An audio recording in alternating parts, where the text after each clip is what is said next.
Hey guys, it's Louie Herron here. The question comes up is how can managers train to handle employees and the customers better? Well, here's the thing.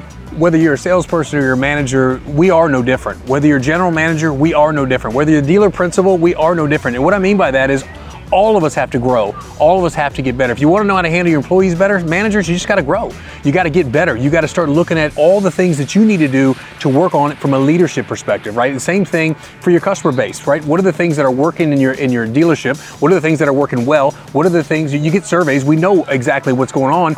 Aside from the anomaly, the customer we know is sideways. We understand that deal. But for the most part, though, you do know how you can get better, but you got to put forth the effort. So again, if you're a manager looking to lead your salespeople better, if you're a manager looking to help the customer experience better, go to louieherron.com and click on the course tab and get the manager course. Get the manager course. Just go to louieherron.com. Again, you need the skills. And again, if you're an up-and-coming salesperson, this is some of the things you're going to need to know as you go from sales to sales management. So to go to louieherron.com, that's louieherron.com, and click on the courses and the management course right there under that tab. You'll get it. Go to louieherron.com today.